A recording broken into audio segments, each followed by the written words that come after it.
Hi, my name is Mark Polton. I'm a real estate investor in the greater Charlotte, North Carolina area.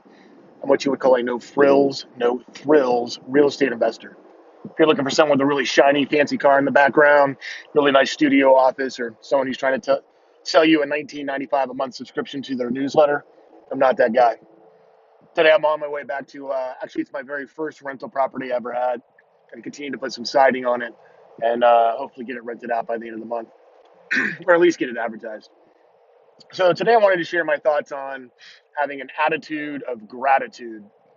Now this may seem cliche or hokey or whatever, but I got to tell you in life it's very important that you're grateful for the things that you have.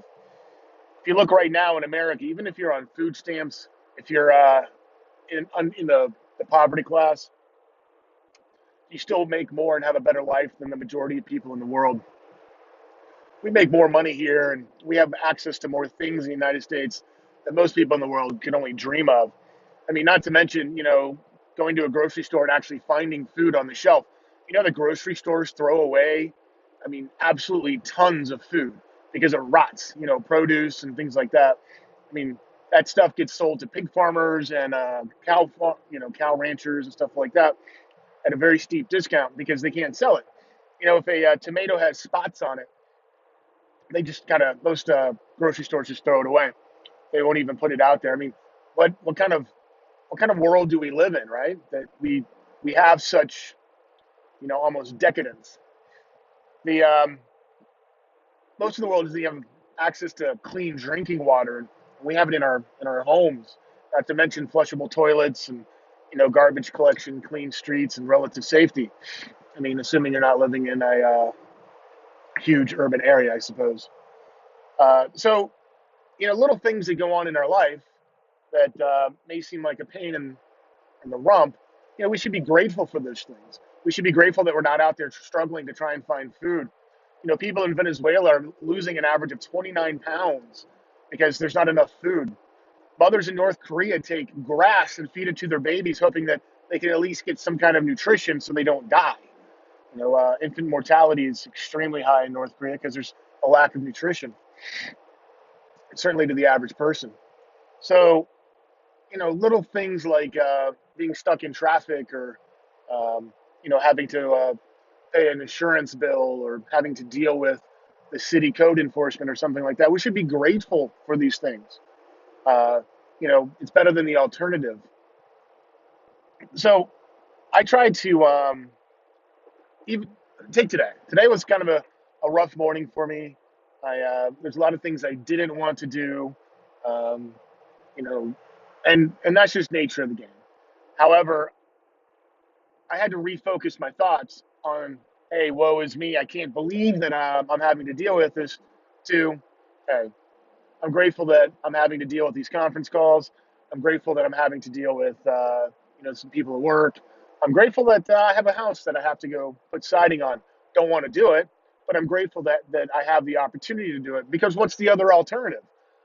If I don't have these homes and I'm not out there working, then the other alternative is I'm working a 9 to 5 job. I'm one of the suckers in traffic that's going to have to go to an office every day, come home from an office every day. And who the hell wants to do that? I'm going to be one of those suckers that's paying the most income tax because I have a W 2 job rather than having a business, which is, the incentive of having a business is to not have to pay as much in taxes. The other incentive is that nobody can really take my job away from me. And as much as it's a pain in the butt dealing with permit issues, and as much as it's a pain in the butt to try to get an electrician to call you back, you know how hard it is to get an electrician to call you back on a $1,500 job. They won't do it. They got better things to do. I've offered, I will give you $1,500. I will do the work, pay for all the materials if you just pull the permit. And they said no. I'm like, I will FaceTime you to make sure that we did it exactly the way that you want. I will $1,500. I will go and do all the work. You can combine, just do the inspection to make sure that it was done right. No, they just not a big enough job.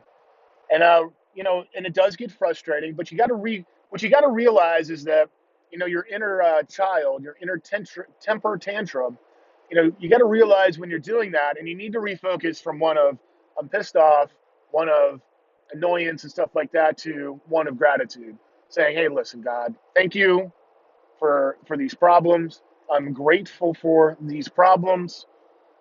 If I didn't have these problems, then I wouldn't be building the business and I wouldn't be getting the outcome." And you can say the same thing about your family and your wife.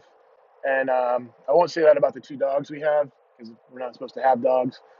It's for a different story. But you know, I'm grateful for the opportunities that I have in life. I'm grateful for the work that I have to do.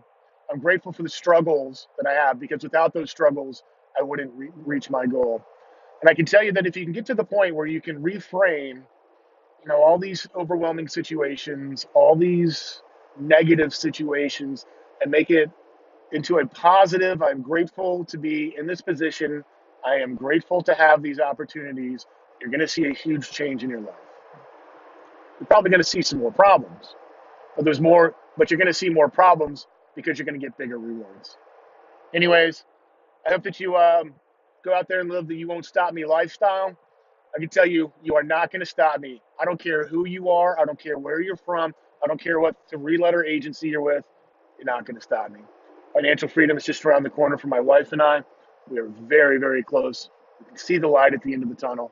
So I wish you success.